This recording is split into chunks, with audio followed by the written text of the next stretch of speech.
ಪ್ರತಿ ವರ್ಷ ಹಬ್ಬಗಳಿಗೂ ನಮ್ಮೂರಿನಲ್ಲಿ ಈ ರೀತಿನೇ ಮಾಡೋದು. ಊರಲ್ಲಿರೋ ಎಲ್ಲ ಮಹದೇಶ್ವರ ಮತ್ತು ಸಿದ್ದಪ್ಪಾಜಿ ಗುಡ್ರುಗಳು ಸೇರ್ಕೊಂಡು ಬೆಳಗ್ಗೆನೇ ಎದ್ದು ಮಡಿಯಾಗಿ ಪ್ರತಿಯೊಂದು ಮನೆಯನ್ನು ಬಿಡದಂಗೆ ಉಪಾದಾನ ಮಾಡ್ತಾರೆ. ಪ್ರತಿಯೊಬ್ಬರು ತಾವು ತಂದಿರ್ತಕ್ಕಂಥ ಕಂಸಾಳೆ ಜಾಗಟೆಯನ್ನು ಬಾರಿಸುತ್ತಾ ದೇವರ ಹಾಡುಗಳನ್ನು ವಿಶಿಷ್ಟವಾಗಿ ಆಡ್ತಾ ಇದ್ರೆ ಅದು ಕೇಳೋಕ್ಕೆ ಒಂದು ಚಂದ.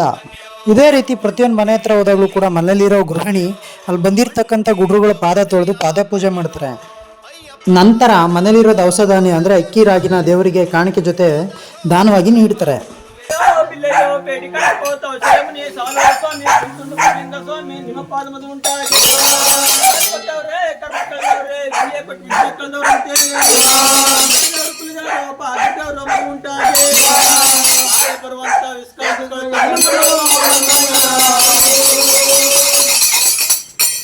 ರೀತಿಯಾಗಿ ದಾನ ಪಡೆದಂಥ ಧಾನ್ಯಗಳನ್ನೆಲ್ಲ ತಗೊಬಂದು ಒಂದು ಮನೆ ಹತ್ರ ಸಂಗ್ರಹಣೆ ಮಾಡಿ ಅದಕ್ಕೆ ಪೂಜೆ ಮಾಡಿ ಬಂದಿರೋ ಗುಡ್ರಿಗೆಲ್ಲ ಸಮನಾಗಿ ಪಾಲ್ ಮಾಡ್ತಾರೆ.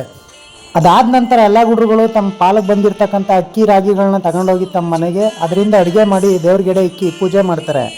ಈ ರೀತಿಯಾಗಿ ಪ್ರತಿ ವಿಶೇಷ ಹಬ್ಬಗಳಿಗೆ ನಮ್ಮ ಮಂಡ್ಯ ಮೈಸೂರು ಭಾಗದ ಜನತೆ ಈ ರೀತಿ ಹಬ್ಬನ ಆಚರಣೆ ಮಾಡ್ತಾರೆ. ಇದು ನಮ್ಮ ಪದ್ಧತಿ ಮತ್ತು ವಾಡಿಕೆ.